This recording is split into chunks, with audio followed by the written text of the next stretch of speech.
My husband and I, both in our early 30s, have been together for over a decade and made the decision to not have kids. I like kids, I have nieces and nephews, we just don't want them for our own reasons. He had a vasectomy, which only a few people know about. Our families are aware we don't want kids, as they've asked this before during different major life events, our wedding for instance. We recently bought a 3-bedroom home with a nice yard in a nice area. Excited to show our new home to family and friends, major upgrade to our previous home, we hosted a housewarming.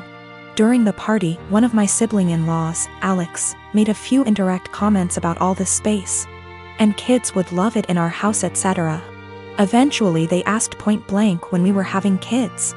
I made a light-hearted joke about it, which is my go-to for this question. Oh, well, I like sushi too much to have to give it up for a pregnancy. Plus not drinking for pregnancy and breastfeeding? No thanks. I tried to make it very light-hearted and laugh it off. Most people just laughed along. That seemed to anger Alex, and I was told children are a joy, and a good mother puts her kids before everything else. I agreed, children are a joy, I like spending time with the nieces and nephews. And obviously I can't be a good mom if I chose sushi over kids, so I just won't be a mom, paraphrased. Still trying to brush it off in a gentle way, because I'm not trying to start a fight by telling them to stop asking in front of everyone, because I know my tone will be seen as rude and abrasive. We move on. But Alex is still annoyed and making little comments in their group about how flippant I am about it and how when it finally happens, then I'll understand. My husband heard this and jokingly said, well, if she gets pregnant, that'll be a problem for the divorce lawyers. That seemed to piss them off more, but they stopped. With holidays coming up, we have not been invited to Alex's usual Halloween bonfire. When husband spoke to his parents, they told him Alex was annoyed we were so careless and callous about our child-free status and to say what we did, and they realized we had taken permanent steps to ensure we never had kids. That we know they had to do if to have kids, etc. And we are AHs to just not care. I feel bad because they did do if and lots of fertility treatments to have their kids. And even then they still had a few miscarriages. I can't imagine wanting kids and struggling to have them and then deal with miscarriages. But at the same time, I'm so tired of justifying living my life how I want. I feel terrible my joke was taken the way it was and that I hurt my IELTS. I truly never meant for that to happen. After the bonfire this weekend, we will be reaching out to have a heart-to-heart, if they'll accept it. Either way, I'll be apologizing for hurting their feelings, let them know I love their kids and them. But I will also be firmly putting down any further attempts to discuss our child-free status, if the conversation is about changing our minds.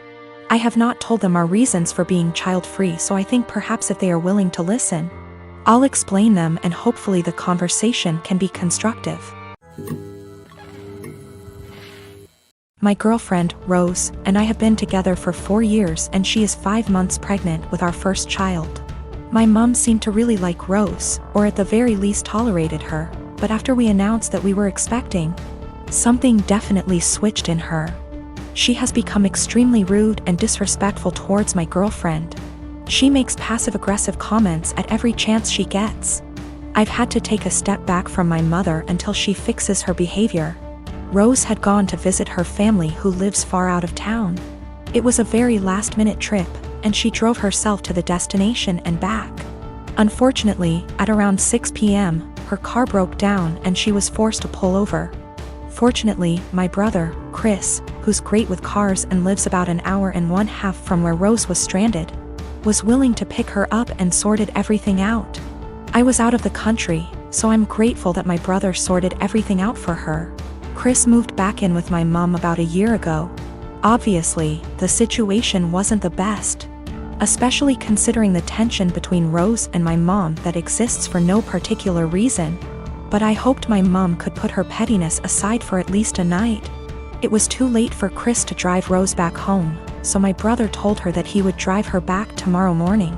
An arrangement that my mom seems to not like, but one that she managed to keep her mouth shut about, my girlfriend tells me. Rose helps prepare dinner, wash up, and actually engage in a decent conversation with my mom for the first time in ages. However, they mostly avoid each other. Chris goes to bed earlier, leaving my mom and Rose. My mom lives in a 2-bedroom apartment, and since both bedrooms were taken, Rose assumed that she would be sleeping on the couch. She apparently assumed wrong.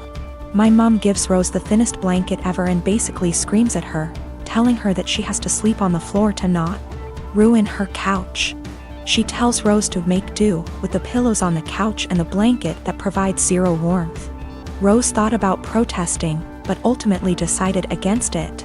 According to Rose, my mom kept opening her door to check if she was sleeping on the couch. So she couldn't even try to sleep on the couch. At 5 a.m., Chris found Rose on the couch and let her sleep on his bed. He ended up telling me, but told me to not make a big fuss out of it. I did the exact opposite. I called my mom, very angry, and told her that she was disrespecting her so badly. She tried to defend herself by saying that she didn't harm the baby, and it's okay for pregnant women to sleep on the floor. But I refused to hear any of it. Chris agrees with me, but told me that I shouldn't make it a fight. I feel like I'm losing my mind. Me, nurse. Working 50-ish hours a week in pediatric ICU. Cry at least once a week because that is hard. My salary pays our bills. All of them. Husband has a degree but isn't looking for a job. Works 2 days a week at the grocery store. Spends most of his time playing. Today was supposed to be a good day. I had been begging my husband to swap his Saturday shift to literally anything else so that we could have days off together. We haven't had a weekend together since our wedding 18 months ago. Today was supposed to be our first Saturday off together. We were going to go to an animal sanctuary. He starts the day by going to breakfast with his best mate, leaving before I even wake up. I wake up around 9 and realize he is not home. Call. He says he's helping his mate set up some lights and that the weather is too rainy for the animal sanctuary anyway. He gets home at 1-ish. Lies around. Plays some video games, promising we would cook dinner together tonight. Leaves again at 5 to help the same mate with something else. I go grocery shopping.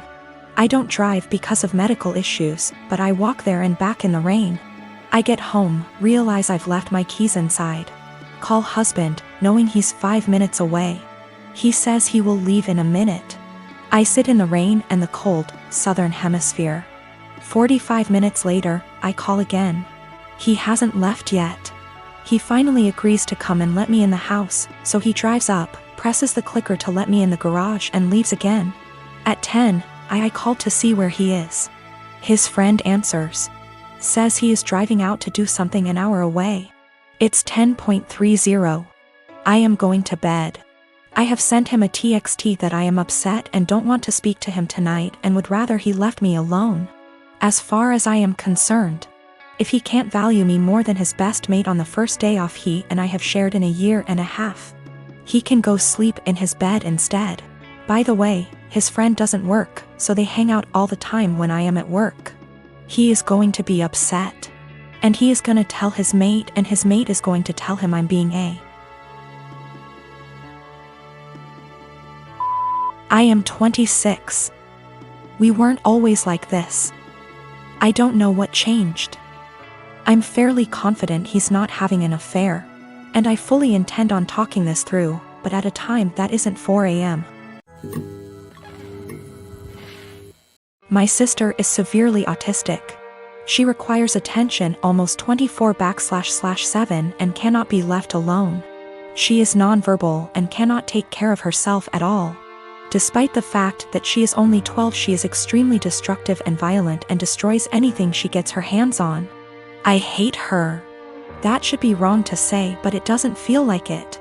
I was only 6 years old when she was born, and since then I've never solely had my parents' attention. Even since I can remember, the world has revolved around her. I was moved out of my room into the basement at 7 because she needed to be in the room next to my parents. All of my toys as a child were destroyed by her, and my parents simply ignored me when I complained.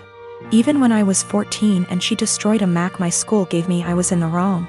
Along with this, I am expected to take care of her and drop everything I do for her. I can never make plans with friend because my parents expect me to be there if they need me to take care of her. Even when I do somehow get time to myself, I am required to leave if they need me. If I do not, then I am punished. The recent example of this is when I went to see the new Spider-Man movie and was grounded because I turned my phone off in the theater. It seems as if I am nothing more than a slave to them, and anything involving her simply overshadows me. This last week I was chosen to give a speech at a school event. I was so excited, and my parents promised to be there, but they never showed and claimed it was because of my sister. Anytime anything like this happens for me, they are too busy with her. I've held this in for so long, and it finally spilled out today. While talking about colleges with my father, he joked that I should get a degree that pays well so when they're gone I can take care of my sister. I don't know why, but this caused me to break down. I cried and screamed about how it always about her. I'm nothing more than a caretaker to them, that they always make it about her, and that I'm expected to be her slave for the rest of my life. I've locked myself in my room since then, and my parents have not come to check on me. It's not her fault that she was born the way she is. My parents came to talk to me a while after my breakdown, but I was unable to bring myself to talk to them and only cried and asked them to leave. They have made arrangements with my grandfather for me to stay with him for the time being, and am getting ready to go to his house. My parents want to talk to me, but we have decided it's best I leave for now to have some space and time to collect myself. We will be sitting down and talking later this week about this issue.